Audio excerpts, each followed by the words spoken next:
ಮೊದಲಿಗೆ ಎಲ್ರಿಗೂ ನಮಸ್ಕಾರ.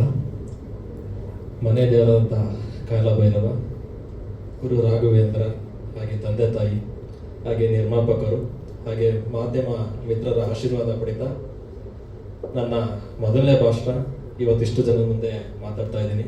ನನಗೆ ತುಂಬ ಖುಷಿ ಆಗ್ತಾ ಇದೆ. ಸೊ ಸುಮಾರು ಒಂದು 20 ವರ್ಷದ ಒಂದು ಸ್ಟ್ರಗಲ್ ಇವತ್ತು ನಾನು ಕರ್ಣಕರಾಗಿ ಎಲ್ಲರೂ ಮುಂದೆ ಬಂದು ನಿಂತಿದ್ದೀನಿ. ಇದು ಒಂದು ಪ್ರತಿಯೊಬ್ಬ ಫಿಲಿಮ್ ಮೇಕರ್ನ ಒಂದು ಕನಸು. ಆ ಕನಸು ಎಲ್ಲೂ ಕೂಡ ದಾರಿ ತಪ್ತಾನೆ ಇಷ್ಟು ವರ್ಷ ಆದ್ರೂ ಕೂಡ ಅದನ್ನು ನಿಧಾನವಾಗಿ ತಗೊಂಡು ಬಂದು ಇವತ್ತು ಈ ವೇದಿಕೆ ಮೇಲೆ ಬಂದು ನಿಂತು ಸೊ ನಿಮ್ಗಳ ಮೂಲಕ ಹಲವಾರು ಸ್ಕ್ರೀನ್ಗಳಲ್ಲಿ ನಾನು ಕರ್ಣಕರ ಬರ್ತಾ ಇದ್ವಿ. ಈ ನಾನು ಕರ್ಣಕರ ಸಿನಿಮಾ ಇದು ನಮ್ಮ ಸಿನಿಮಾ ಅನ್ನೋದಕ್ಕಿಂತ ಇದು ನಿಮ್ಮ ಸಿನಿಮಾ. ಪ್ರತಿ ಮನೆಯಲ್ಲೂ ಕೂಡ ನಡೆಯುವಂಥ ಒಂದು ಸಿನಿಮಾ ಇದು. ಸೊ ಪ್ರತಿ ಮನೆಯಲ್ಲೂ ಕೂಡ ಒಬ್ಬರು ಕರ್ಣಕರ ಇರ್ತಾರೆ, ಪ್ರತಿ ಮನೆಯಲ್ಲೂ ಕೂಡ ಮಮತಾ ಇರ್ತಾರೆ, ಹಾಗೆ ಟಾರ್ಚರ್ ಕೊಡೋ ಅಂತ ಮಕ್ಕಳು ಕೂಡ ಇರ್ತಾರೆ. ಸೊ ಒಂದು ಬ್ಯೂಟಿಫುಲ್ ಆಗಿರೋ ಒಂದು ಇದು ಕತೆ. ಈ ಸಿನಿಮಾ ನಂದು 2ನೇ ಸಿನಿಮಾ ಇದು ಡೈರೆಕ್ಷನಲ್ಲಿ. ಸೊ ಮೊದಲನೇ ಮೂವಿ ಪಾರ್ಕ್ ರೋಡ್ 100 ರೂಪಾಯಿ ಅಂತೇಳಿ ಒಂದು ಚಿಲ್ಡ್ರನ್ ಸ್ಪೇಸ್ ಮೇಲೆ ಮೂವಿ ಮಾಡಿದ್ದು. ಸೊ ಈ ಒಂದು ಸಿನಿಮಾ ಮಾಡಬೇಕಾದ್ರೆ ಆಗಲೇ ಸಂತೋಷ್ ಅವರು ಹೇಳ್ತಾ ಇದ್ರು, ನಾವು ಅವರು ಕೂಡ ಗೆಳೆಯರು.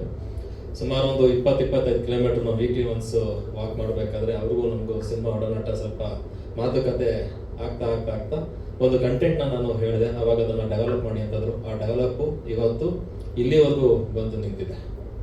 ಸೊ ಭಯ ಆಗ್ತಾ ಇದೆ ಫಸ್ಟ್ ಟೈಮು.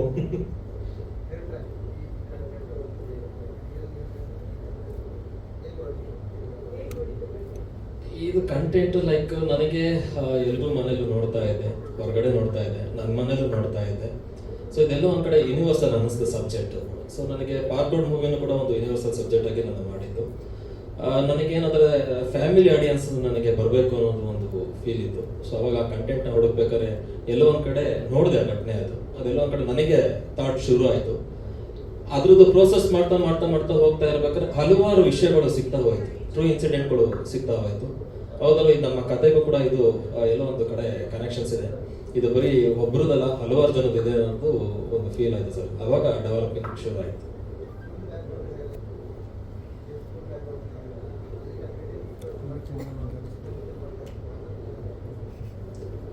ಆ ಸ್ಕೂಲ್ ಪೇರೆಂಟ್ಸ್ದು ಅಂತ ಅಂದ್ರೆ ಲೈಕ್ ಅದು ಪಾರ್ಕ್ ರೋಡ್ ಅನ್ನೋ ಸಿನಿಮಾದಲ್ಲೇ ತೋರಿಸಿದ್ದೀನಿ ಸರ್.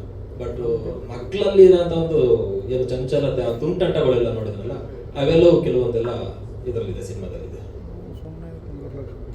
ಯಲಹಂಕದಲ್ಲಿ ಮಾಡಿದ್ವಿ ಸರ್, ಬೆಂಗಳೂರಲ್ಲಿ, ಮತ್ತೆ ಮೈಸೂರು ಮತ್ತೆ ಮೇಲ್ಕೋಟೆ ಮಾಡಿದ್ದೀವಿ ಸರ್. ಟೆಕ್ನಿಕಲ್ ಟೀಮು ಬಂದು DOP ಬಂದು ವಿಜಯರಾಮ್ ಅಂತೇಳಿ ಮಾಡಿದ್ದಾರೆ, ಮ್ಯೂಸಿಕ್ ಡೈರೆಕ್ಟರ್ ಬಂದು ರೋಹಿತ್ ಸೋಬರ್ ಅಂತ ಹೇಳಿ.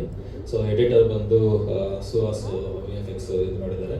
ಇನ್ನು ಪೋಸ್ಟ್ ಪ್ರೊಡಕ್ಷನ್ ವರ್ಕ್ ಎಲ್ಲ ಚಾಮುಂಡೇಶ್ವರಿ ಆಗಿದೆ ಸರ್. ಮತ್ತೆ ನಾ ಡಬ್ಬಿಂಗು ಕಿಂಗ್ಸ್ ಫ್ರೇಮ್ ಅಂತೇಳಿ ವಿಜಯ್ ಉಳ್ಳಾಳದಲ್ಲಿ ಅವ್ರದ್ದು ಸ್ಟುಡಿಯೋ ಇದೆ, ಅಲ್ಲಿ ಆಗಿದೆ ಸರ್.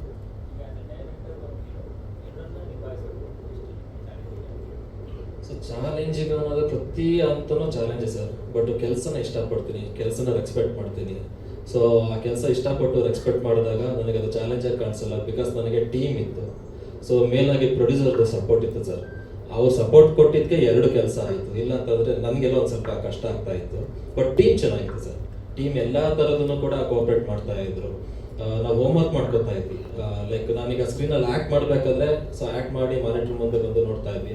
ಏನೋ ಚೇಂಜಸ್ ಬೇಕು ಅಂತಂದರೆ ಮಾಡ್ತಾ ಇದ್ವಿ. ಸೊ ಟೀಮ್ ಎಲ್ಲವೂ ಕೂಡ ನೋಡಿಕೊಂಡು ಇದು ಮಾಡ್ತಾ ಇದ್ವಿ ಸರ್.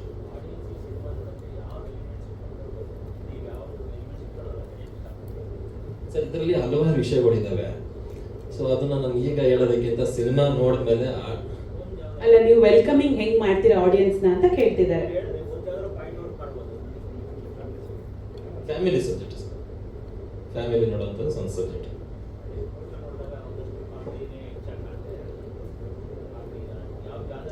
ಕಾಮಿಡಿ ಇದೆ, ಫ್ಯಾಮಿಲಿ ಡ್ರಾಮಾ, ಎಮೋಷನಲ್ ಇದೆ ಸರ್.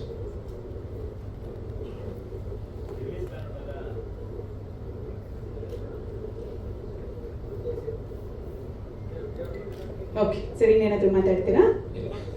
ಸುಮಾರು 22 ವರ್ಷ ಇಬ್ಬರು ಇಂಡಸ್ಟ್ರಿಗೆ ಬಂದು ಸಿಕ್ಕಾಪಟ್ಟೆ ಅಲ್ಲಿ ಇಲ್ಲಿ ಚಾನ್ಸ್ಗಳು ಕೇಳ್ಕೊಂಡು ಚೌಟ್ರಿಗಳಲ್ಲಿ ಊಟ ಮಾಡ್ಕೊಂಡು ಇಬ್ಬರು ಆಡಿಷನ್ಸ್ಗೆ ಹೋಗೋದು. ಅವ್ನು ಸೆಲೆಕ್ಟ್ ಆಗ್ತಿದ್ದ, ನಾನು ಸೆಲೆಕ್ಟ್ ಆಗ್ತಿದ್ದೀನಿ. ಕಾರಣ ಬೆಳ್ಳಿದವನೇ, ನಾನು ಬೆಳ್ಳಿದ್ದೀನಿ. ನೋಡಿ ಇದೇ ನಗು ಇಟ್ಕೊಂಡೆ ಕ್ಯಾಚ್ ಹಾಕೊಂಡ್ಬಿಟ್ಟಿದ್ದೆ ಡೈರೆಕ್ಟರ್ಗಳ ಪ್ರೊಡ್ಯೂಸರ್. ಕೊನೆಗೆ ಇವತ್ತು ಈ ವೇದಿಕೆಯಲ್ಲಿ ಈ ಮಟ್ಟಿಗೆ ಬಂದಿರೋದು. ನಾನು ಕರುಣಾಕರ ಈ ಒಂದು ಸಿನಿಮಾ ಮಾಡಿ ನಾಯಕ ನಟನಾಗಿ ಮಾಡ್ತಿರೋದು ಭಾಳ ಖುಷಿ ಆಗ್ತಾ ಇದೆ.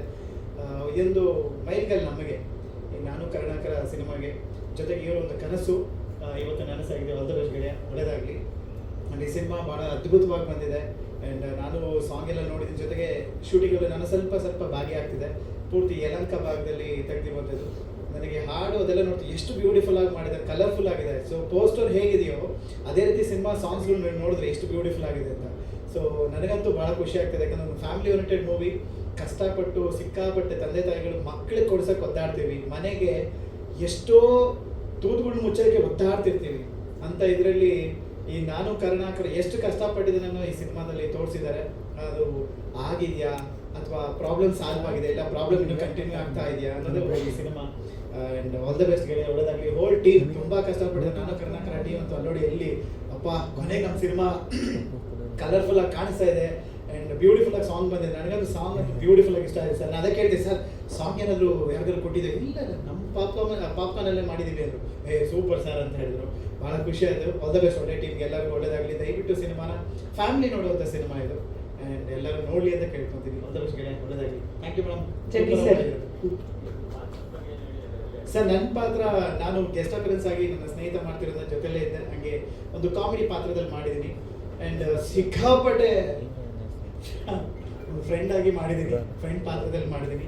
ಭಾಳ ಅದ್ಭುತವಾಗಿದೆ ಪಾತ್ರ. ಸಿನಿಮಾ ನೋಡಿದ್ರೆ ಗೊತ್ತಾಗ್ತದೆ ಎಷ್ಟು ಚೆನ್ನಾಗಿ ಬಂದಿದೆ ಅಂತ ಹೇಳಿ. ಗೆಸ್ಟ್ ಅಪಿಯರೆನ್ಸ್ ಆಗಿ ಮಾಡಿದ್ದೀನಿ, ಗೆಳೆಯರ ಜೊತೆ ನಿಂತ್ಕೊಂಡಿದ್ದೀನಿ ಜೊತೆಯಲ್ಲಿ. ಅದೇ ಒಂದು ಖುಷಿ ನನಗೆ. ಧನ್ಯವಾದಗಳು ಲೋಕಿ ಅವರೇ, all the very best. Songs ತುಂಬ. ನಮಸ್ಕಾರ. ನಾವು 5 ಗಂಟೆಗೆ ಸ್ಟಾರ್ಟ್ ಮಾಡಬೇಕಿತ್ತು, ಬಟ್ ಸ್ವಲ್ಪ ತಡವಾಯಿತು. ದಯವಿಟ್ಟು ತಂಡನ ಕ್ಷಮಿಸ್ಕೊಡಿ. ನಾನು ಕರುಣಾಕರ ಈ ಸಿನಿಮಾ ಅಪ್ರೋಚ್ ಮೊದಲು ನನಗೆ ಆರ್ಯನ್ ತೇಜಸ್ಸು ತುಂಬ ಹಳೆ ಸ್ನೇಹಿತರು. ಇಬ್ಬರು daily walking mates. So weekly ಒಂದು ಸ್ವಲ್ಪ ಲಾಂಗ್ ಮ್ಯಾರಥಾನ್ ಮಾಡ್ತಾಯಿದ್ದೆ, ಒಂದು 25 ಕಿಲೋಮೀಟ್ರು. ಸೊ ಆ ಮೂಮೆಂಟಲ್ಲಿ ಹಲವಾರು ವಿಚಾರಗಳನ್ನ ನಾವು ಡಿಸ್ಕಸ್ ಮಾಡ್ತಾ ಇದ್ವಿ, ಸಿನಿಮಾ ಬಗ್ಗೆ ಇರ್ಬೋದು, ಎಲ್ಲ ವಿಚಾರಗಳು. ನನ್ನಲ್ಲಿ ಒಂದು ಸಿನಿಮಾ ಮಾಡಬೇಕು ಅನ್ನೋದು ಆಸಕ್ತಿ ಇತ್ತು. ಬಟ್ ಮೂಲತಃ ನಾವು ತುಂಬ ಕೆಳಮಟ್ಟದ ಕುಟುಂಬದಿಂದ ಬಂದವರು, ತಂದೆ ಕೂಲಿ ಮಾಡಿಕೊಂಡಿದ್ದವರು. ಸೊ ಆ ಮೂಮೆಂಟಲ್ಲಿ ಒಬ್ಬ ಕೆಳಮಟ್ಟದ ಕುಟುಂಬದಲ್ಲಿ ಬೆಳೀತಿದ್ದಂಥ ಹುಡುಗ ಸಿನಿಮಾ ಮಾಡಬೇಕು ಅಥವಾ ಸಿನಿಮಾ ಕೆಲಸಕ್ಕೆ ಜಾಯ್ನ್ ಆಗ್ತೀನಿ, ಆ ರಂಗಕ್ಕೆ ಹೋಗ್ತೀನಿ ಅಂದಾಗ ಆಬ್ವಿಯಸ್ಲಿ ಮನೆಯಲ್ಲಿ ಏನು ವಿರೋಧ ಬಂತು, ಅದು ನಮ್ಮನೇಲೂ ಕೂಡ ಬಂತು. ಅದಾದಮೇಲೆ ನಾವೊಂದು ಸ್ಟೇಜಿಗೆ ಬಂದಮೇಲೆ ಆರ್ಯನ್ ತೇಜಸ್ ಸ್ನೇಹಿತರಾದ್ಮೇಲೆ ಹೀಗೆ ಡಿಸ್ಕಸ್ ಮಾಡಬೇಕಾದ್ರೆ ಒಂದು ಕತೆ ಇದೆ, ಹೀಗೆ ಆಗಿದೆ. ಮತ್ತು ಅವ್ರ ಸಿನಿಮಾದಲ್ಲಿ ಇದ್ದೀನಿ ನಂಗೆ ಗೊತ್ತಿತ್ತು. ಆಗ ಈ ಕತೆನ ಹೇಳಿದ್ರು, ಸರಿ ಡೆವಲಪ್ ಮಾಡಿ ನೋಡೋಣ ಅಂದೆ. ಮಾಡ್ಕೊಂಡು ಬಂದಮೇಲೆ ಕೂತ್ಕೊಂಡು ಕತೆ ಹೇಳಿದ್ರು. ಅದು ಎಲ್ಲೋ ಒಂದು ಕಡೆ ಅದು ನನ್ನ ತಂದೆ ಮತ್ತು ನನ್ನ ನಡುವಿನ ಒಂದು ಬಾಂಧವ್ಯನ ನನಗೆ ನೆನಪಾಯಿತು. ಸೊ ನನ್ನ ತಂದೆ ಕೂಡ ನನಗೆ ಅಷ್ಟೇ ಕಷ್ಟಪಟ್ಟಿದ್ದಾರೆ ಲೈಫಲ್ಲಿ, ಒಂದು ಕೂಲಿ ಮಾಡ್ಕೊಂಡು ಮೂಟೆ ಹೊತ್ಕೊಂಡು ಕಷ್ಟಪಟ್ಟಂಥ ವ್ಯಕ್ತಿ. ಸೊ ಈ ಸಿನಿಮಾ ಫಸ್ಟ್ ಕೇಳಿದ ತಕ್ಷಣ ಅಟ್ಲೀಸ್ಟ್ ಅವ್ರಿಗೋಸ್ಕರ ಈ ಸಿನಿಮಾ ಮಾಡೋದು ಡೆಡಿಕೇಟ್ ಮಾಡಿ. ಈ ಥರ ಎಷ್ಟೋ ಫಾದರ್ಸ್ ಇದ್ದಾರೆ. ಸೊ ಒಂದು ಮಕ್ಕಳಿಗೋಸ್ಕರ ಬೆನ್ನೆಲುಬಾಗಿ ಅವ್ರ ಕಣ್ಣಿಗೆ, ಮಕ್ಕಳು ಏನೇ ಮಾಡಬೇಕು ಅಂದ್ರೆ ಫಸ್ಟ್ ಮುಂದೆ ಮಕ್ಕಳು ಅವ್ರು ಓದೋದಿರ್ಬೋದು ಅಥವಾ ಗುರಿ ಇರ್ಬೋದು, ಅವ್ರು ಮುಂದೆ ಕಷ್ಟಪಡೋದು ಬೇರೆ. ಬಟ್ ತಂದೆ ಆದವನು ಅವ್ರ ಬೆನ್ನಿಂದ ಅವನು ಕಾಣದಂಗೆ ಅವ್ರ ವಿಶ್ವಾಸನ ಕಂಪ್ಲೀಟ್ ಮಾಡೋಕ್ಕೆ ಕಷ್ಟಪಡೋದಿರುತ್ತಲ್ಲ, ಅದನ್ನು ಯಾವುದೂ ಬೆಲೆ ಕಟ್ಟೋಕ್ಕಾಗಲ್ಲ. ಸೊ ಅದಕ್ಕೋಸ್ಕರ ನಾನು ಈ ಸಿನಿಮಾನ ಅಪ್ರೋಚ್ ಮಾಡಬೇಕು.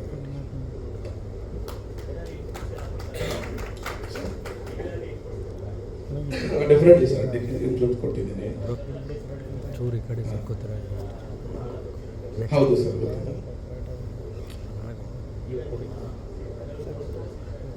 ಸರ್ ಇನ್ನೂ ತೋರಿಸಿಲ್ಲ ತಂದೆಗೆ. ಡೆಫಿನೆಟ್ಲಿ ತೋರಿಸ್ತೀನಿ ಸರ್. ಈಗ ರಿಲೀಸ್ ಬಿಫೋರ್ ಈಗ ಒಂದು ಶೋ ಇದೆ ಆ್ಯಕ್ಚುಲಿ ಚಾಮುಂಡೇಶ್ವರಿಯಲ್ಲಿ, ಅವತ್ತು ನಾನು ಕರೆದು ತೋರಿಸೋಣ ಅಂತ ಮಾಡಿದ್ದೆ. ಆಲ್ಮೋಸ್ಟ್ ಕೆಲವೊಂದು ನಾವು ನಿಜ ಘಟನೆಗಳಿಂದ ಪ್ರೇರಿತವಾಗಿ ಕೆಲವೊಂದು ಸೀನ್ಗಳನ್ನ ಮಾಡಿದ್ದೀವಿ. ಕಥೆನೂ ಕೂಡ ಒಂದು ನಿಜ ಘಟನೆ ಆಧಾರಿತ ಸಿನಿಮಾನೇ ಬೇಸಲ್ಲಿ. ಆಲ್ಮೋಸ್ಟ್ ಟ್ರೂ ಇವೆಂಟ್ಸ್ ಇದ್ದಾಗ ನಡೀತಾನೆ ಇರುತ್ತೆ ಎಲ್ಲರ ಲೈಫಲ್ಲೂ ಕೂಡ. ಯಾರೋ ಒಂದು ಸ್ಕ್ರಾಚ್ ಲೆವೆಲಿಂದ ಬಂದಿರ್ತಾರೆ ಲೈಫಲ್ಲಿ. ಆ ಮೂಮೆಂಟಲ್ಲಿ ಏನೋ ಒಂದು ವಿಷಯ ಇರುತ್ತೆ. ನಾವು ನಮ್ಮ ತಂದೆಯಿಂದ ಪಡ್ಕೊಳಕ್ಕಾಗದೇ ಇರ್ಬೋದು ಅಥವಾ ನಮ್ಮ ಮಕ್ಕಳಿಗೆ ಅದನ್ನು ಕೊಡೋಕ್ಕಾಗದೇ ಇರ್ಬೋದು. ಈ ಥರ ಘಟನೆಗಳು ಸಾಕಷ್ಟಿದ್ದಾವೆ. ಸೊ ಆ ಎಲಿಮೆಂಟ್ಸು ನಮ್ಮ ಎಲ್ಲರ ಲೈಫಲ್ಲಿ ಇರೋದ್ರಿಂದ ಅದ್ರ ಬೇಸ್ ಮೇಲೆ ಮಾಡಿರೋಂಥ ಸಿನಿಮಾ. ಸರ್ 2 ವರ್ಷ ಆಯಿತು. ಸೊ 1.25 ವರ್ಷ ಆಗಿದೆ ಸರ್. 2024 ಮಿಡಲ್ ಆಫ್ ದ ಇಯರಲ್ಲಿ ಸ್ಟಾರ್ಟ್ ಮಾಡಿದ್ದೆ. ನಮಸ್ತೆ. ತುಂಬ ವರ್ಷಗಳ ಕಾಲ ಒಂದು ಕನಸಿತ್ತು ನನಗೆ, ನಾನು ಒಂದು ಸಿನಿಮಾ ಮಾಡಬೇಕು ಅಂತ. ಹಲವಾರು ಸಿನಿಮಾ ನೋಡ್ತಿದ್ದೆ. ಅದರಿಂದ ಆ ಕನಸೇನಾಯಿತು ಅಂದರೆ, ಒಂದು ಚಿಕ್ಕ ಮಕ್ಕಳಿಂದ ದೊಡ್ಡವ್ರ ತನಕ ಕೂತು ಒಂದು ಸಿನಿಮಾ ಮಾಡಬೇಕು ಅಂತ ಅನಿಸಿತ್ತು. ಆ ಕಥೆನ ಈ ನಮ್ಮ ಆರ್ಯನ್ ತೇಜಸ್ ಅವ್ರು ಕೊಟ್ಟರು. ತುಂಬ ಇಷ್ಟ ಆಯಿತು ಕತೆ ಕೇಳಿ. ಅದರಿಂದ ನಾನು ಮತ್ತು ನಮ್ಮ ನಮನ್ ನಾರಾಯಣ್ ಇಬ್ಬರು ಸೇರಿ ಈ ಸಿನಿಮಾ ಮಾಡೋಣ ಅಂತ ಮಾಡಿದ್ವಿ. ಎಲ್ಲರೂ ಸಹಕರಿಸಿ ಇದೇ ಥರ ಸಹಕರಿಸಿದ್ರೆ ನೆಕ್ಸ್ಟ್ ಇನ್ನೂ ಒಂದು ಬೇರೆ ಸಿನಿಮಾ ಮಾಡೋ ರೀತಿ ಸಹಕರಿಸಿ ಅಂತ ಕೇಳ್ಕೊಳ್ತಿದ್ದೀನಿ. ವೈಭವ್ ಸರ್ ಅಲ್ಲಿ ನಾನು ಹೋಟೆಲ್ ಬಿಸ್ನೆಸ್ ಇದೆ, ಪತ್ರಿಕೋದ್ಯಮದಲ್ಲಿ ಇದ್ದೀನಿ. ಸಿನಿಮಾ ಅಂದ್ರೆ ಈಗ ಒಂದು ತಂದೆ ತಾಯಿ ಮೈಕ್ ಚೂರ್ ಹೈಟ್ ಇಟ್ಕೊಳ್ಳಿ ಸರ್. ಹೀಗೇನಾಗುತ್ತೆ ಅಂದ್ರೆ ಒಂದು ಮಕ್ಕಳು, ಒಂದು ಚಿಕ್ಕ ಮಕ್ಕಳು ತಂದೆಗೆ ಏನ್ ಕಷ್ಟ ಕೊಡ್ತವೆ, ಒಂದು ತಂದೆ ಆ ಮಗುಗಾಗಿ ಏನ್ ಕಷ್ಟ ಪಡ್ತಾರೆ, ಅದಕ್ಕೋಸ್ಕರ ಒಂದು ಚಿತ್ರನ ಮಾಡಿದ್ವಿ. ಇಲ್ಲ, ನಾನು ಆಕ್ಟ್ ಮಾಡಿದ್ದೆ ಸರ್. ಆಕ್ಟು ನನಗೇನು ಬೇಡ ಅಂತ ಅನ್ಸಿತ್ತು. ನೆಕ್ಸ್ಟ್ ಸಿನಿಮಾದಲ್ಲಿ ಆಕ್ಟ್ ಮಾಡ್ತೀನಿ ನಾನು.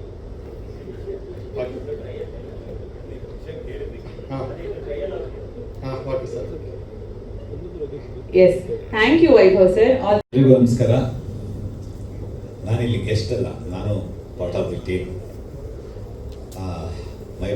ಪಾಪ್ಕಾರ್ನ್ ಫಿಲಿಮ್ಸ್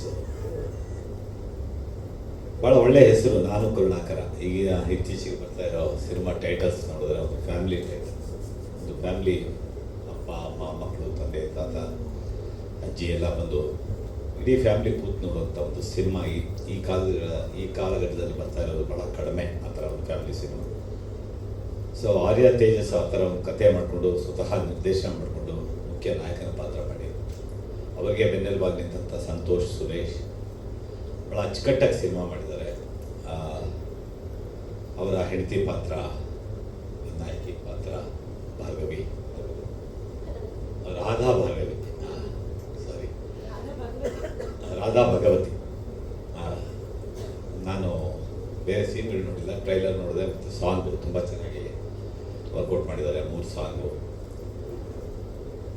ಚಿತ್ರ ನಿರ್ದೇಶಕ ಹೇಗೆ ಹಣಕಾಸಿನ ತೊಂದರೆ ಮತ್ತು ಒಂದು ಫ್ಯಾಮಿಲಿ ಮದುವೆ ಮಾಡಿಕೊಂಡು ಮಗುವಾಗಿರುತ್ತೆ, ಹೇಗೆ ತೊಳೆದಾಡ್ತಾನೆ ತನ್ನ ಕುಟುಂಬನ ಮುನ್ನಡೆಸ್ಕೊಂಡು ಹೋಗೋದಕ್ಕೆ ಅನ್ನೋದೇ ಈ ಚಿತ್ರದ ಕತೆ. ನನ್ನ ಕತೆ ಬಂದು ಹೇಳಿದಾಗ ಭಾಳ ಇಷ್ಟ ಆಯಿತು. ನಾನು ಈ ಚಿತ್ರದಲ್ಲಿ ಒಬ್ಬ ಪೈಂಟ್ ಮಾಡುವಂಥ ಮೇಸ್ತ್ರಿ. ಸೊ ಕೊನೆಗೆ ಒಬ್ಬ ಒಳ್ಳೆ ಪೈಂಟರ್ ಅಂತ, ಒಬ್ಬ ಕಲಾವಿದ ನಿರ್ದೇಶನ ಮಾಡಬೇಕು ಅಂತ ಹೊರಡ್ತಾನೆ. ಅವನಿಗೆ ಹೇಗೆಲ್ಲ ತನ್ನ ಜೀವನದಲ್ಲಿ ತೊಡಕುಗಳನ್ನ ಅನುಭವಿಸ್ತಾನೆ ಅನ್ನೋದು ಕೊನೆಗೆ ನನ್ನ ಹತ್ರ ಒಂದು ಪೈಂಟ್ ಕೆಲಸಕ್ಕೂ, ಬಿಲ್ಡಿಂಗ್ ಪೈಂಟ್ ಕೆಲಸ ಮಾಡೋದಕ್ಕೂ ಅವನ ಮೇಸ್ತ್ರಿಗೆ ಅವನ ವ್ಯಾಲ್ಯೂ ಗೊತ್ತಿರೋದಿಲ್ಲ. ಇಲ್ಲೂ ಬಣ್ಣ ಬಿಡಿಸ್ತೀಯ, ಅಲ್ಲೂ ಬಣ್ಣ ಬಿಡಿಸ್ತೀಯ, ಪಾಪ ಬಣ್ಣ ಹೊಡಿ ಅಂತ ಕರ್ಕೊಂಡೋಗಿ ಹೇಗಿದ್ರು ಕೂಲಿ ಬರುತ್ತೆ, ನಿನ್ನ ಕೆಲಸ ಗೊತ್ತಿದೆ ಅಂತಂದು ಬಿಲ್ಡಿಂಗ್ ಬಣ್ಣ ಹೊಡಿಸ್ತೀನಿ. ಈ ಥರ ಒಂದು ಪಾತ್ರ ನಂದು. ಸೊ ಭಾಳ ಅಚ್ಚುಕಟ್ಟಾಗಿ ಪ್ಲ್ಯಾನ್ ಮಾಡಿಕೊಂಡು ನನ್ನ ಸೀನ್ಗಳನ್ನೆಲ್ಲ ಭಾಳ ನೀಟಾಗಿ ಮುಗಿಸ್ಕೊಂಡು ಹೇಳಿದ ಟೈಮ್ಗೆ, ಹೇಳಿದ ರೀತಿ ನಿರ್ಮಾಪಕರು ಬರೀ ನಿರ್ಮಾಪಕರಲ್ಲ, ಒಂದು ಟೀಮ್ನಲ್ಲಿ ಒಬ್ಬ ಟೆಕ್ನಿಷಿಯನ್ ಆಗಿ ಸಂತೋಷ ಕೆಲಸ ಮಾಡಿದ್ದಾರೆ. ಈ ಟೀಮ್ನಲ್ಲಿ ನಾನು ಶೂಟಿಂಗ್ ಟೈಮಲ್ಲಿ ಅವ್ರನ್ನ ನೋಡಿದೆ. ಅವರ ಇಂಟ್ರೆಸ್ಟು ಮತ್ತು ಎಂಥೂಸಿಸಮು ಎಲ್ಲನೂ ಚಿತ್ರ ಚೆನ್ನಾಗಿ ಮೂಡ್ ಬಂದಿದೆ ಅಂತ ನಾನು ಅಂದ್ಕೊಳ್ತೀನಿ ಈಗ ಟ್ರೈಲರ್ ನೋಡಿದ್ಮೇಲೆ ಮತ್ತು ಸಾಂಗ್ಗಳು ನೋಡಿದ್ಮೇಲೆ. So all the best entire team. So ಈ ರೀತಿ ಚಿತ್ರಗಳಿಗೆ, ಚಿತ್ರಮಂದಿರಕ್ಕೆ ಜನ ಬರಬೇಕು. ಇವತ್ತಂತೂ ಸ್ಪೆಷಲಿ ಸಿಂಗಲ್ ಸ್ಕ್ರೀನ್ಗಳು ನಡೆಯೋದು ತುಂಬ ಕಷ್ಟ ಆಗುತ್ತೆ. ಆಡಿಯನ್ಸ್ ಕೊರತೆ, ಪ್ರೇಕ್ಷಕರ ಕೊರತೆ ತುಂಬ ಕಾರಣ. ಯಾವುದೋ ವರ್ಷಕ್ಕೆ 1 ಸಿನಿಮಾ 2 ಸಿನಿಮಾ ಗೆಲ್ಲುತ್ತೆ. ಈ ರೀತಿಯ ಸಿನಿಮಾಗಳನ್ನ ಫ್ಯಾಮಿಲಿ ಮಂದಿ ಮನೆಗೆ ಬಂದು, ಚಿತ್ರಮಂದಿರಕ್ಕೆ ಬಂದು ಸಿನಿಮಾಗಳನ್ನ ನೋಡಿ ಹೊಸ ನಿರ್ಮಾಪಕರಿಗೆ, ನಿರ್ದೇಶಕರಿಗೆ ಪ್ರೋತ್ಸಾಹ ಕೊಡಬೇಕು ಅಂತ ನಾನು ನನ್ನ 2 ಮಾತುಗಳನ್ನು ಮುಗಿಸ್ತೀನಿ. ನಮಸ್ಕಾರ. ಧನ್ಯವಾದಗಳು. ಸಿನಿಮಾ ಚೆನ್ನಾಗಿ ಬಂದಿದೆ, ಎಲ್ಲ ಥಿಯೇಟರ್ ಇನ್ನ ಯಾರು ಮಾತಾಡಿಲ್ಲ, ಕರಿಸೂಪು ಸರ್ ಮಾತ್ರ ಮಾತಾಡಿದ್ರು. ಸಿನಿಮಾ ಚೆನ್ನಾಗಿ ಬಂದಿದೆ, ಎಲ್ಲ ಥಿಯೇಟರ್ಸಲ್ಲೇ ಬಂದು ನೋಡಿ, ಸಪೋರ್ಟ್ ಮಾಡಿ. ಎಲ್ಲ ಆಲ್ಮೋಸ್ಟ್ ಹೊಸ ಫೇಸಸ್, ಹೊಸ ಟೆಕ್ನಿಷಿಯನ್ಸ್, ಒಂದು ಒಳ್ಳೆ ಪ್ರಯತ್ನ ಮಾಡಿದ್ದೀವಿ. ಎಲ್ಲ ಸಪೋರ್ಟ್ ಮಾಡಿ ಅಂತ ಹೇಳ್ತೀನಿ.